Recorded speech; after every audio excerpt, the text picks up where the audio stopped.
Bismillahirrahmanirrahim. Assalamualaikum warahmatullahi wabarakatuh. Alhamdulillah wassalatu wassalamu ala Rasulillah wa ala alihi wa ashabihi ajma'in. Amma ba'du. Teman-teman, di video kali ini saya akan membahas tentang pembahasan syahadat la ilaha illallah secara mendalam, mulai dari makna, rukun, konsekuensi, sampai hal-hal yang membatalkannya.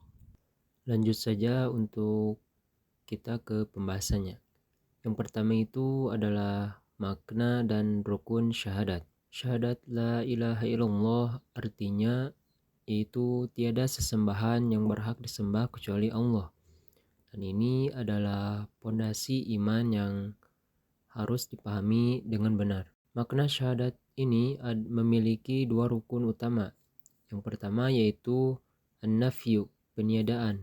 Lalu yang kedua adalah al-itsbat atau penetapan. Lanjut kita akan membahas tentang an-nafyu, peniadaan, yaitu menolak semua sesembahan selain Allah. Di dalam an-nafyu ini ada beberapa bentuk. Yang pertama yaitu al-alihah, menolak sesembahan palsu seperti berhala, patung, dan lain-lain. Yang kedua ada at-taghut, yaitu menolak sistem penguasa atau aturan yang melawan syariat Allah Subhanahu wa taala.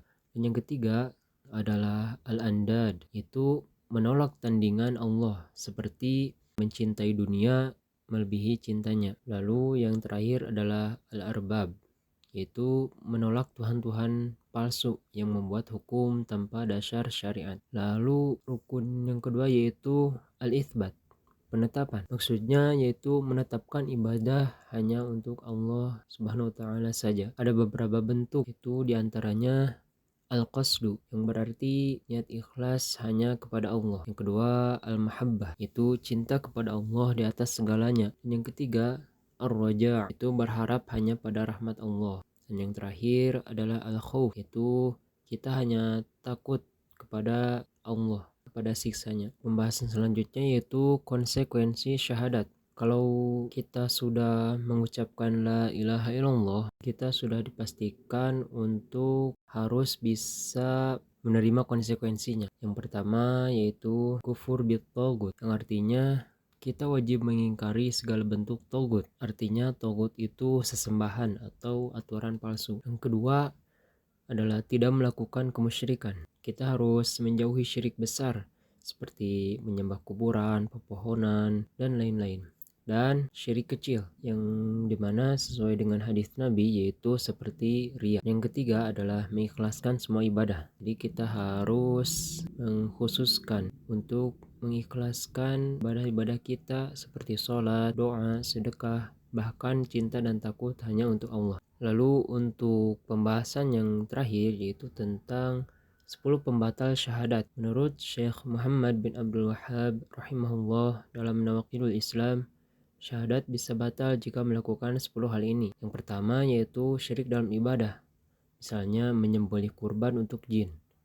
Yang kedua memakai perantara untuk berdoa, seperti minta kepada orang mati di kuburan. Yang ketiga tidak mengkafirkan orang musyrik. Kita ragu bahwa apakah penyembah berhala itu kafir. Lalu yang keempat, meyakini ada petunjuk lebih baik dari Nabi Muhammad atau bisa juga disebut sebagai bid'ah. Yang kelima yaitu membenci ajaran Rasulullah meskipun masih diamalkan. Yang keenam yaitu meremehkan syariat Allah, misalnya bilang zina atau riba itu tidak masalah, dan ini sangkut pautnya itu dengan melakukan maksiat. Yang ketujuh, sihir, baik belajar, mempraktikkan atau percaya pada dukun, itu sudah termasuk ke dalam pembatal syahadat. Yang kedelapan, membela orang kafir. Membela orang kafir di sini maksudnya adalah membantu mereka untuk memerangi umat Islam sendiri. Dan yang kesembilan, meyakini boleh keluar dari syariat Nabi Muhammad SAW. Dan yang terakhir adalah berpaling dari agama Allah, tidak mau belajar atau mengamalkan Islam. Itu semua termasuk pembatal keislaman. Jadi kita harus berhati-hati dan kita harus berusaha untuk terus belajar agar tidak terjerumus pada hal tersebut. Nah, teman-teman, syahadat itu bukan sekedar ucapan, tapi komitmen untuk menolak semua sesembahan palsu dan mengikhlaskan ibadah hanya untuk Allah Subhanahu wa taala saja. Mungkin itu yang bisa dapat saya sampaikan. Mohon maaf bila ada kekurangan, baik itu dari perkataan atau ilmu yang saya jelaskan. Ditutup saja dengan doa. Subhanaka Allahumma wa bihamdika asyhadu an la ilaha illa anta astaghfiruka wa atubu ilaih. Wassalamualaikum warahmatullahi wabarakatuh.